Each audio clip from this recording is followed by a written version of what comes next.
大家好，馬嘉文啊，今年2026嘅第一條片啊，咁今日呢，點解拍呢條片呢？就試完即係上個禮拜年尾啦，2025最後一場 game，我拎咗呢支 VFC 嘅 MP5 啦，V2 第二代就落場玩啦。咁啊，有啲師兄就好驚訝，喂 VFC 呢支槍得咩？有啲就話成日都爆飛機啊，成啊唔係咁好打咁樣啊。我哋見到我呢支都唔錯啊，好似幾好打咁，問我有咩秘密啊，或者叫做有冇優化過啲咩咁樣嘅。我今日講拍呢條片嚟講下咯。咁首先啦，咁其實我支 MP5 就真係冇乜話 upgrade 嗰啲咩，係換咗精密管啦、獨角獸嘅精密管同殼膠咧，其他就根本上都冇搞過其他嘢。頭先啲人就話點解會爆飛機嗱？咁首先要講一點先啦，就係話我哋初頭買，因為我呢支咧就係一出嗰陣時 V2 出嗰時就已經係訂咗買㗎啦。咁佢第一批之前嗰啲飛機係真係有啲問題嘅，咁後期佢都知道有呢個問題，所以呢啲新版飛機你見呢兩個窿啊，其實佢已經做咗兩個窿，裏邊係注咗金屬落去嘅，其實襟用好多嘅。我哋第一版嗰陣時候咧係唔係咁嘅，冇兩個窿嘅。佢嗰時啲飛機好容易斷呢個推彈仲有呢個桿嘅。咁後期佢有單獨出啦，咁我都換咗啦，因為其實我知都爆咗噶啦，好快開頭係真係有呢個問題嘅。咁但係之後佢出嗰啲批數已經係原裝，你買成槍就已經跟咗呢啲改良咗個飛機嘅，所以就唔使擔心。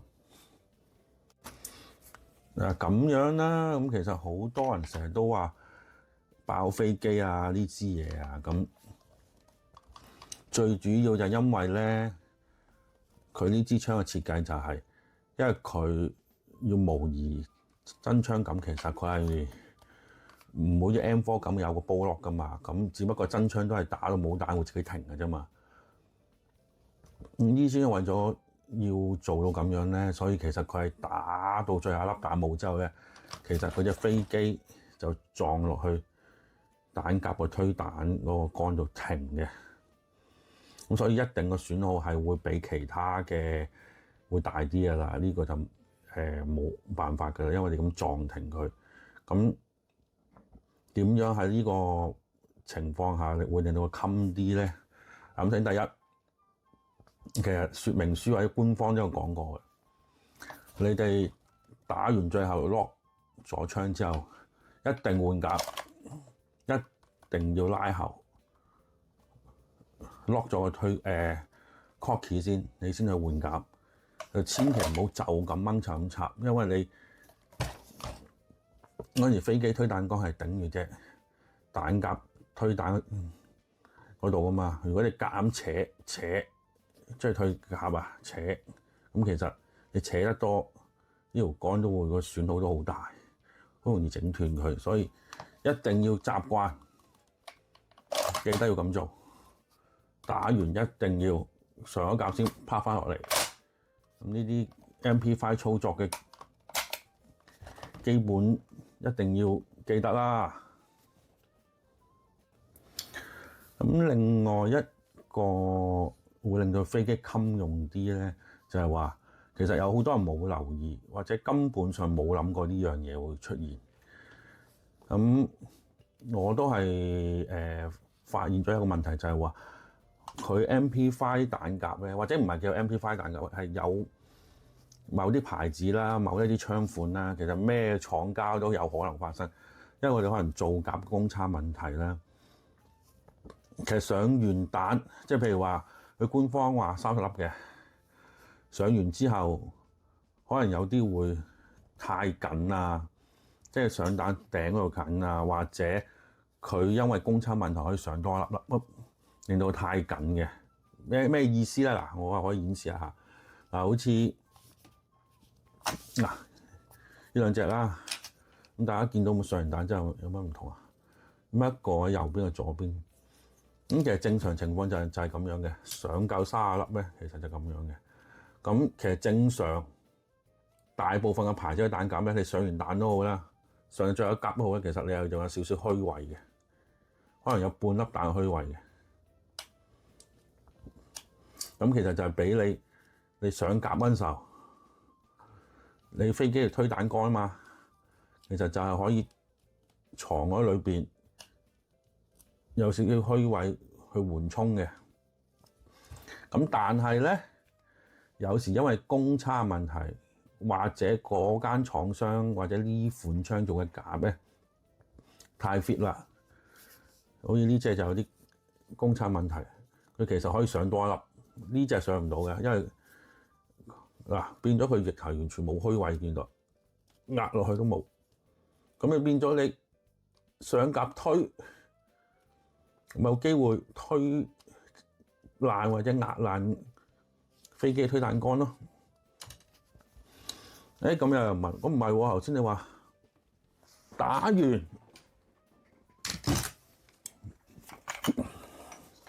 你會 lock 咗噶嘛？佢喺後邊噶嘛？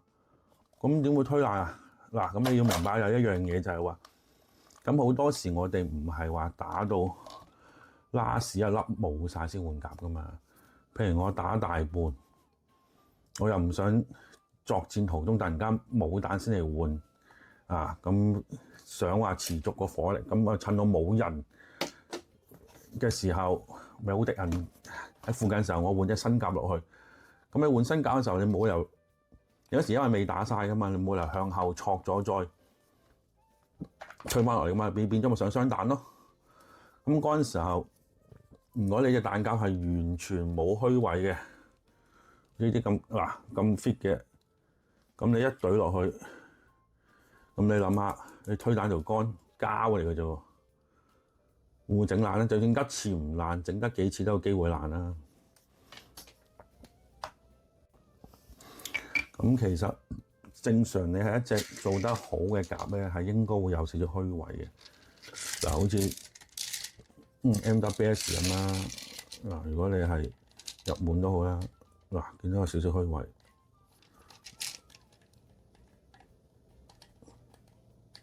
嗱，入門都好啦，有少少虛位噶嘛。咁你咪變咗，你可以上夾嘅時候向少少褪下，咪唔使整爛嗰個推彈桿咯。就算手槍啲都係㗎，入滿晒㗎啦。拉，我拉，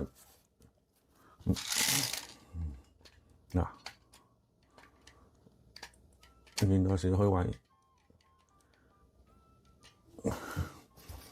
呢隻 MP7啦 ，VFC 嘅都係啦。大家都 VFC，但係佢都可以，即係都有少少虛位㗎。咁正常頭先講咗 MP5，其實佢都做到係有虛位嘅。如果佢係做得好，好似呢隻咁啦。咁但係我發覺我有兩隻咧，我有4隻夾，有兩隻，可能公差問題就真係有機會可以上多一粒。咁你自己肯撳上打，你唔覺噶嘛。所以咧，其實大家上完彈之後咧，其實可以，即係譬如你用呢啲啦，可以喺度咧自己彈翻粒出嚟咯。咁咪自己製造個空位咯。你唔好理佢有冇空位啦，自己整個空位。好似呢啲咁，呢隻就係原本頭先我話緊晒㗎嘛，劈一粒咪有空位咯。有空位咯，咁冇問題咯。係啊，咁你啲飛機咪襟好多咯。另外講開咧，佢呢啲 MP5 夾咧，咁佢有一樣嘢做得唔好，就係佢呢個上邊呢個 hold 彈呢個夾嘴，佢用金屬做。咁你知啊，我哋大部分通常係用即係膠噶嘛，膠咁嘅全部。咁我唔知點解佢用金屬啦。我亦都唔敢講人哋咁嘅設計點解會咁樣，但係即係我發現，因為佢用金屬，有啲邊又比較利，咁所以你大家上蛋嘅時候咧，就最好就係前邊呢個窿，因為呢度大啲啊。咁如果我不用開呢啲夾蛋就咁樣，其實咁入噶啦，有好啲嘅。如果你喺上邊呢個位入，譬如有啲人用一啲夾蛋嘴啦，或者就咁直接係咁樣入咧，因為呢個位比較窄啊。咁其實你呢個仲係金屬嘅，你打入去嗰時其實就會刮到啲蛋，就會好多蛋粉啊，同埋有一啖刮過就自然嗰個圓度冇咁好啦，射出嚟梗係唔準啦。所以呢樣嘢就如果話 MP5 就要注意啦。真係老實講啦，我真係完全冇搞過其他嘢，係換咗獨角獸精密管啦，做好個定管，其實就係蛋搞到自己要注意咯，會唔會完全冇虛位，好易整爛隻飛機啊？咁性能都已經冇乜問題啦，都好打。所以如果有啲人話成日打爆飛機啊，成日推蛋乾爛啊，你就自己要注意。你呢個換夾有冇記得每次都係拉翻向後先，同埋你蛋夾呢度上完有冇虛位？最後發有冇半粒嘅虛位？如果你完全冇嘅，你自己留意啦。每次入完就唔好理啦，係咪挑翻粒出嚟？咁佢 standard 就話30飛啦，咁你當入咗30飛之後頂到死晒，你剔翻粒都有29飛啦。其實打少一兩彎冇所謂嘅，玩啫。我哋又唔係真係戰場㗎嘛，最緊要支槍壽命 OK 啊嘛。因為以前老實講，你有玩過一代啲人都知，一代真係好多問題嘅。咁其實呢支2代已經改善咗好多㗎啦。咁以 VFC 槍嚟講，其實都唔差嘅呢支。我都希望話有其他師兄都可以玩得開心啦，唔好成日話爛飛機啦。咁啊，今日講解咁多啦。咁片尾咧會有上個禮拜有啲作戰片段嘅，咁睇下呢支槍啊，大家睇下究竟我打有冇問題啦啊！5分鐘，各就位，預備，開始。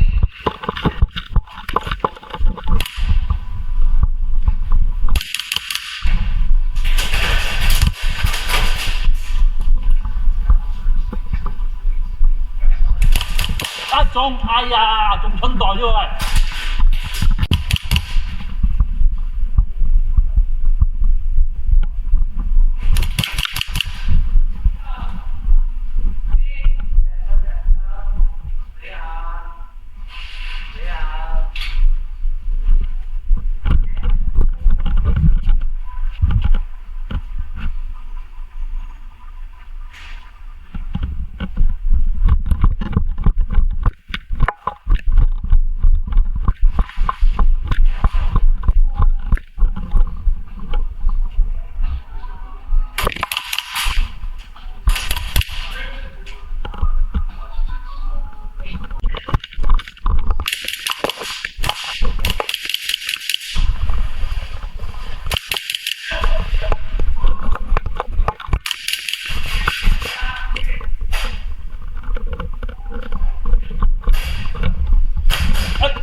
我死人！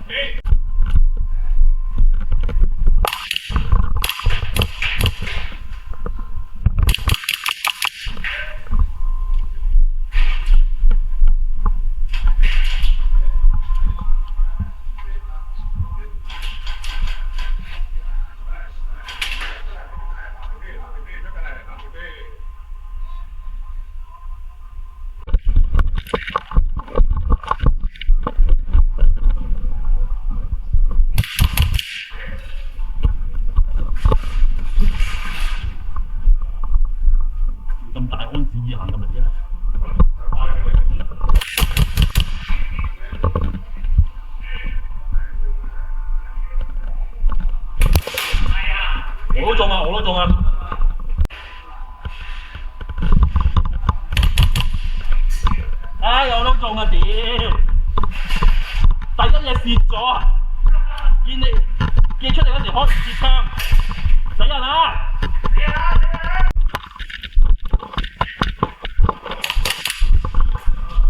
嗱，一個個。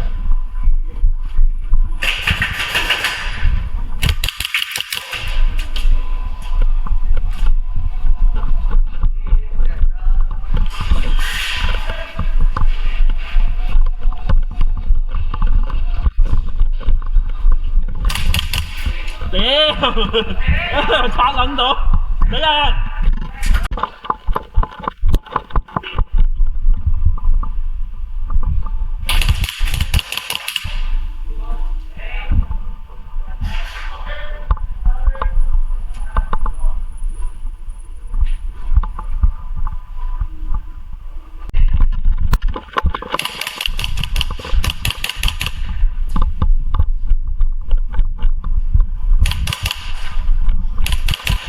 知你喺度啊！